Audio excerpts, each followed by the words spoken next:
और एडवोकेट होने के नाते हम सबसे पहले जो सरकार इस बिल को लेके आई है, वो एक तो ये जो बिल लाने का बिल्कुल सही समय नहीं है। इस समय एक तरफ तो सुप्रीम कोर्ट ने कहा, दिल्ली हाई कोर्ट ने भी कहा कि वन बार वन इलेक्शन, और अभी जो है वकीलों के इलेक्शन भी चल रहे हैं लगभग। तो काफ़ी सारे लोग इस बिल के गो थ्रू नहीं हो पाए। तो सरकार का तो पहले तो जो बिल लाने का जो पीरियड है, ये बिल्कुल ही सही नहीं है। अब सेकेंडली इसमें आ जाते हैं कि इस बिल के माध्यम से सरकार क्या कर रही है, वो सबसे पहले अपनी वकीलों की आवाज़ को दबाने का प्रयास है। अगर आप इसको बेसिक चीज़ों में मैं आपको समझाऊं कि वकील किसका मुकदमा लड़ते हैं, आम जनता की तरफ से ही तो लड़ते हैं वो। तो जहां सरकार का सिस्टम उसको सफल नहीं कर पाता, लोगों की आवाज़ को सही तरीके से डील नहीं करता, तब वो वकीलों के पास आता है। अगर वकीलों को अगर आवाज़ दबाने का मतलब है आम जनता की आवाज़ को दबाना। तो क्या लग रहा है कि इसके अंदर किस तरह से वकीलों को दबाने का काम किया जा रहा है?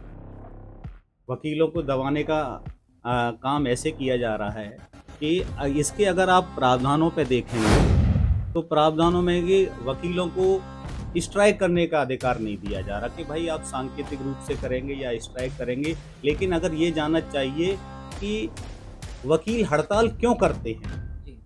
क्या सरकार वकीलों की अकाउंटेबिलिटी के लिए इतना ही चिंतित है? तो क्या वकीलों के लिए कि कोर्ट में इंफ्रास्ट्रक्चर होना चाहिए, लोगों को टाइम से न्याय मिले, क्या इसके बारे में क्या कभी किसी भी पार्टी का ये मैनिफेस्टो में होता है कि लोगों को न्याय समय से मिले? पहली बेसिक चीज़ तो सरकार को इस बारे में सोचना चाहिए, चाहे वो सरकार किसी की भी हो। Justice delayed, justice denied. अगर आप सिविल कोर्ट की प्रोसीडिंग्स देखेंगे तो आप ये देखेंगे कि लोग 10 साल, 15 साल, 20 साल आज की डेट में लोगों का केस चल रहा है। तो कभी सरकार अपने जो जज हैं, जुडिशियल अफसर हैं, उनकी वैकेंसी नहीं हो रही है, सरकार उनके अपॉइंटमेंट नहीं हो रहे हैं। तो ये जो विरोध जताया जा रहा है, तो इस विरोध के अंदर जो 35A कानून की बात आ रही है कि उस पर कहीं न कहीं वकीलों का विरोध है।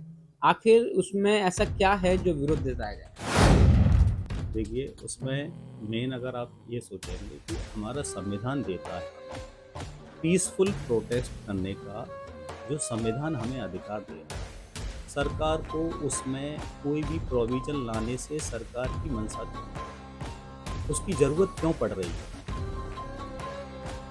तो आपको क्या लगता है क्यों ज़रूरत पड़ रही है? सरकार ऐसा क्यों वकीलों के प्रति ऐसा जो रवैया आ रहा है, वो क्यों आ रहा है? वो रवैया ये तो बात सरकार बताएगी कि उनकी मंशा क्यों है। अगर सरकार को सोचना है, अगर जुडिशियल सिस्टम में सरकार बदलाव चाहती है, तो सरकार को सबसे पहला काम ये करना चाहिए कि कोर्ट सफिशिएंट कोर्ट हों, इंफ्रास्ट्रक्चर हो।